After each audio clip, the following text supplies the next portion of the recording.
I have the courage to face my own fear and my own anger and my own grief, the feeling of my own fear, when I start to allow myself to feel my fear and not to try and push it away or say it's not supposed to be here, what I've discovered is that the guardians of heaven who stand at the doorway of heaven are called fear, anger, and grief. And only those who are willing to face the fear, anger, and grief in their own hearts, because to face your own fear, anger, and grief without projecting it onto the world requires you to become very brave and also responsible for the experience. And the keys to the kingdom are only given to those that are responsible. And it works, what I discovered is it works like this. In feeling my own fear, by sitting and feeling my fear, not projecting it into the world, and just sitting with it, awoken a vast capacity of my ability to feel that had been shut down. And feeling my own anger, and anger is a very challenging one, but feeling it without going into the story, because anger tells the best stories in the world, without going into the story, without acting out those stories, but holding in that anger within, not suppressing or sedating it, but containing it. It creates a buildup of heat and energy in the system, and that energy awakens the feeling capacity. And feeling my own grief also, blessed are those who mourn, going and feeling the grief. And when you really get into the grief, you go, it's not even my grief, it's just grief. It's our grief. But feeling that awakens my capacity to feel. And once this capacity to feel awakens, then there's a profound realization that starts coming in. And this is the realization that everything that we're looking for is already here. So we're looking for peace. Peace is already here. We're looking for love. Love is already here. We're trying to make peace in this world, right? Which is, a person only tries to make peace if they're suffering from a perceptual error. Peace was created. You can't make something that's already created. You can either realize it, perceive it, or you can't perceive it. And so if you watch how our leaders operate, our leaders are our leaders because they reflect us so beautifully, right? So that's why they're our leaders. And so if you watch how our leaders operate when they attempt to establish peace, it shows this person crawling around in the street lamp outside trying to find something that was lost. Our leaders behave like this. If they want to, there's two ways that we go about making peace.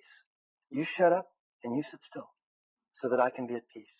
And if you don't shut up and sit still, I'll send someone in to shut you up and sit you still so that I can be at peace, right? And that comes out of a perception that peace is a physical arrangement. Peace has never come out on this planet from making a physical arrangement. Another way that we make peace is you bring your manifesto for peace and I'll bring my manifesto for peace. And we'll sit until a point that we can agree on one manifesto, and then we'll sign it in front of the media and there shall be peace. But actually, peace has never come about through agreement, because peace is not a mental concept. Peace is a vibration. And a vibration has to be felt. We're only at peace if we feel at peace. Then we realize peace by feeling it. If our heart center or our emotional body is shut down, if we're not aware of the feeling capacity of our being, then we're going to go and look for peace as a mental concept or as a physical circumstance. So where we are in humanity at the moment is we're moving as humanity. As we enter this world, we move along this pathway of awareness from childhood to adulthood, from emotional, vibrational in the womb, we can call it, through emotional of childhood, the mental years of teenagers. That's why I said, teenagers are mental. Yeah, they are mental. They've been institutionalized, right?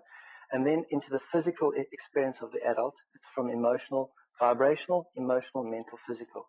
The journey humanity is on to full awareness and the journey of evolution. And the journey of evolution reverses that pathway. It goes from physical to mental to emotional. We don't have to make the vibrational happen. We don't have to make peace happen. We don't have to make a spiritual experience. The only thing that is true is that this is a spiritual experience. What we have to do is become vulnerable to realizing it. And we can see how human evolution begins in a very physical place, which we can think of living in the cave and fighting for food and survival and water. It's very physical. And that goes on for a very long period of time. And then we enter a mental, which we've just been. We went completely mental, right? Which peaked in the year 1999, which was the end of our mental development. We do not have to do any more mental development. And now what we've done is we've entered the heart part of our journey, which is very challenging when we're mental. We've entered the emotional body awareness part of our journey.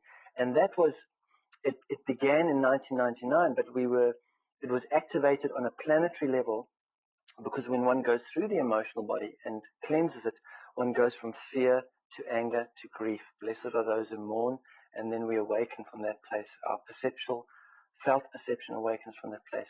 And we can see we went, as a planet, we went from fear, anger, and grief. We went 9/11, fear, we even call it the war of terror, fear.